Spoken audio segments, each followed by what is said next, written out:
एक बहुत ही शानदार और बहुत ही पॉजिटिव डेवलपमेंट सामने आई है भारत के लिए, बिकॉज ऑफिशियली अब भारत के द्वारा चाइना बे में एंट्री ले ली गई है। जी हाँ, ट्रिंकोमली का जो ऑयल टैंक फार्म है उसका अब जो ऑफिशियल ऑपरेशंस हैं उनको भारत ने करना शुरू कर दिया है। ये खबर जो है कल ही सामने आई है। और वैसे तो भारत ने इस पर्टिकुलर चीज़ को लेकर जो डील है वो आज से 2 साल पहले जनवरी 2022 में करी थी, लेकिन इसका जो हम ऑपरेशंस हैं ये जस्ट हमारे द्वारा रिसेंटली ही शुरू करे गए हैं। ये अपने आप में भारत के लिए एक बहुत ही मेजर जीत बन जाती है, बिकॉज अब हमारे पास हिंद महासागर में एक ऐसा लोकेशन है श्रीलंका में जहां पर कि हम लोग 1.2 मिलियन टन से भी ज़्यादा ऑयल को स्टोर कर पाएंगे। यहाँ पर आप देख पाएंगे this is the location of Trincomalee harbour जो कि श्रीलंका में है। और जो ऑयल टैंक फार्म जो कि यहाँ पे भारत के द्वारा बेसिकली बनाया गया है,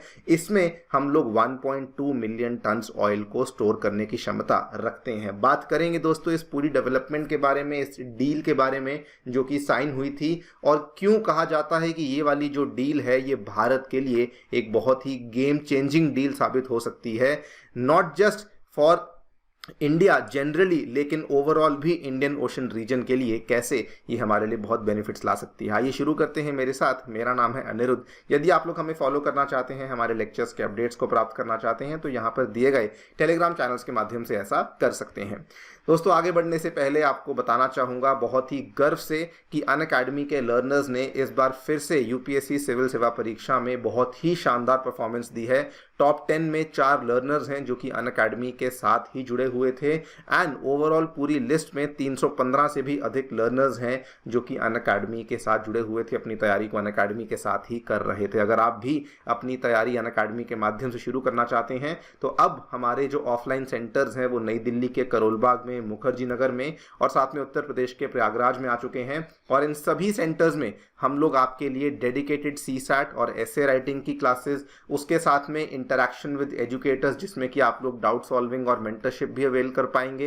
एंड साथ में टेस्ट सीरीज भी आपको कोर्सेज के माध्यम से अवेलेबल करवाई जाएगी। अगर आप इनमें से किसी भी सेंटर में जाकर के एनरोलमेंट करना चाहते हैं तो नीचे डिस्क्रिप्शन में आपको एक बिटली लिंक दिया हुआ है, वहां पर जाकर के आपको क्लिक करना है, अपनी जानकारी भरिए, जो भी डाउट्स हैं, जो भी सवाल हैं उनको भरिए। हमारी टीम आपको रीच आउट करेगी और आपके डाउट्स को सॉल्व करेगी एंड आपके एनरोलमेंट प्रोसेस को आसान बनाने में हेल्प किया जाएगा। ऑल राइट, सो बेसिकली हमें रिसेंटली क्या देखने को मिला है कि ऑफिशियली इंडिया के द्वारा ट्रिंकोमली का जो ऑयल टैंक फार्म है उसका अब कंट्रोल ले लिया गया है। देख सकते हैं we have recently move to take effective control over the giant oil tank farm in Trincomalee Sri Lanka. Giant इसलिए कहा जाता है बिकॉज दोस्तों इस ऑयल टैंक फार्म में जो ऑयल टैंक्स हैं वो एक नहीं, दो नहीं, 99 ऑयल टैंक्स देखने को मिलते हैं, एंड टोटल इन सभी 99 ऑयल टैंक्स की जो क्षमता है ये approximately 1.2 million tons of oil की मानी जाती है।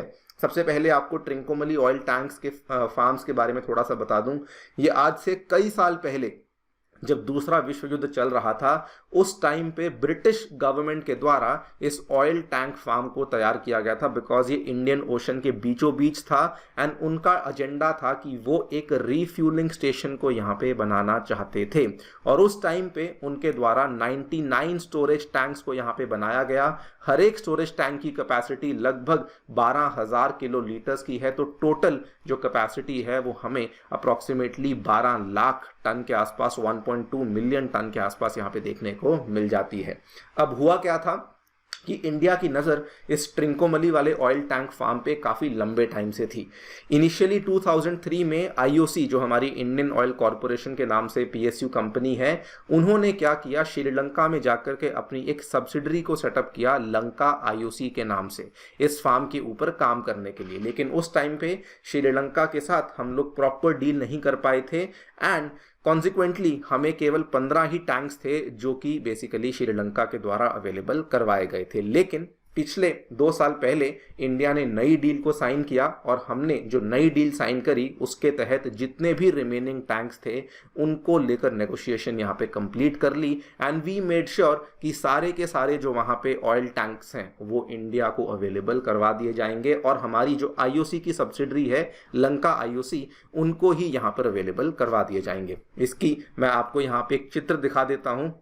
ये आप देख सकते हैं, ये उसका एक टॉप व्यू है, कैसे ये ढेर सारे आपको ऑयल टैंक्स है जो कि यहाँ पे देखने को मिलते हैं। कई सारे जंगल के बीच में है, कई यहाँ पर आपको देखने को मिलते हैं। ये पूरा का पूरा जो इलाका है इसको मैप पे भी आप देख पाएंगे। यही वाला वो ट्रिंकोमली का हार्बर है जो कि जिसकी हम यहाँ पे बात कर रहे हैं एंड इसी में जो ये एरिया है चाइना बे आपको देखने को मिलता है। अब यहाँ पर इंडिया की हमें प्रॉपर प्रेजेंस दोस्तों देखने को मिल रही है। नाउ इसका फायदा हमें क्या होगा, देखिए डिपेंड करेगा कि इंडिया एग्जैक्टली इस ऑयल टैंक फार्म को इस्तेमाल कैसे करती है। नंबर 1 ऑप्शन जो यहाँ पे सोची जा रही है आईओसी के द्वारा वो ये है कि हम लोग इसे एक रीजनल बंकरिंग हब की तरह इस्तेमाल कर सकते हैं कि जो भी कॉमर्शियल वेसल्स यहाँ से आवाजाही करती हैं जिनके रूट पे ये वाला एरिया पड़ता है हम लोग उनको फ्यूल सप्लाई कर सकते हैं। लेकिन इससे क्या होगा, इंडिया बेसिकली ट्रिंकोमली को एक तो रीजनल पोर्ट की तरह एस्टैब्लिश करेगा और कमाई इंडिया को होगी, लेकिन जियोपॉलिटिकली हम कुछ बहुत बड़ा यहाँ पे चेंज नहीं कर पाएंगे और इसीलिए इंडिया एक और ऑप्शन भी यहाँ पे सोच रहा है। देखिए तमिलनाडु में जस्ट नजदीक में हमें देखने को एक नागापट्टिनम का शहर देखने को मिलता है। इंडिया इज एक्चुअली प्लानिंग कि हम लोग नागापट्टिनम को ट्रिंकोमली के साथ अंडर वाटर पाइप्स के माध्यम से कनेक्ट कर सकते हैं सो दैट नागापट्टिनम में जो हमारी ऑयल रिफाइनरी है जो कि एक अगेन नई ऑयल रिफाइनरी है इंडिया इज प्लानिंग, उससे हम लोग श्रीलंका में 3.5 मिलियन टन पर एनम के ऑयल या पेट्रोलियम को वहां पर भेज सकेंगे। इसका फायदा क्या होगा, ऑब्वियसली इसका फायदा श्रीलंका को होगा, उनकी एनर्जी सिक्योरिटी के लिए होगा, लेकिन इसका फायदा सबसे बड़ा भारत को ये होगा कि हम लोग श्रीलंका के हाइड्रोकार्बन सेक्टर के ऊपर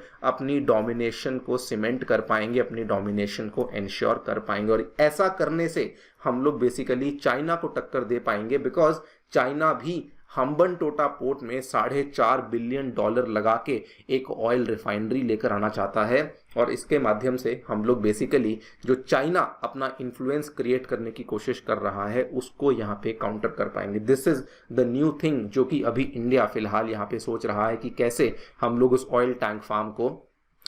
इस्तेमाल कर सकते हैं चाइना को काउंटर करने के लिए। इतना ही नहीं, कुछ एक्सपर्ट्स का यहाँ पर यह भी कहना है कि ट्रिंकोमली ऑयल टैंक फार्म को इंडिया आगे जाकर के एक नेवल बेस की तरह भी बना सकती है। हालांकि ये करना बहुत मुश्किल होगा बिकॉज अभी जो हमारे द्वारा किया गया है केवल हमने कंट्रोल लिया है उस ट्रिंकोमली ऑयल टैंक फार्म का, अभी हमने उस पोर्ट को श्रीलंका से खरीदा नहीं है और वो पॉसिबल हो सकता है कैसे। देखिए इंडिया 2022 में श्रीलंका के साथ इस डील को इसीलिए कर पाया था बिकॉज श्रीलंका के आर्थिक संकट चल रहा था और उस समय उनको सख्त ज़रूरत थी पैसों की। इंडिया का ये मानना है कि अगर आने वाले टाइम में श्रीलंका की जो और कंपनियां हैं अगर उनको यहाँ पर अपने कर्जे चुकाने पड़ते हैं तो उस केस में अपॉर्चुनिटीज बन सकती हैं कि इंडिया शायद से इस टैंक फार्म को कंप्लीटली खरीद लेगा एंड तब जाकर के शायद से ट्रिंकोमली में हम लोग एक नेवल बेस को भी बना सकते हैं बिकॉज कहा जाता है कि ट्रिंकोमली का जो नेचुरल हार्बर है it is one of the finest in the world और वहाँ पर हम लोग बहुत ही बड़े बड़े शिप्स को भी ला करके बेसिकली उनकी बर्थिंग भी वहाँ पर कर सकते हैं जिससे कि bay of Bengal and north eastern part of Indian ocean में इंडिया का जो दबदबा है ये और भी ज़्यादा बढ़ सकता है। बट ये देखना होगा कि एग्जैक्टली क्या होता है। बट येस, जो ये वाला प्लान है ऑयल रिफाइनरी वाला, ऑयल ट्रांसपोर्टेशन वाला, ये plan definitely on the cards Indian government के द्वारा यहाँ पे रखा गया है। बाकी दोस्तों आप लोग क्या सोचते हैं डेफिनेटली हमें बता सकते हैं कॉमेंट सेक्शन में। Thank you so much for listening, stay tuned and stay safe.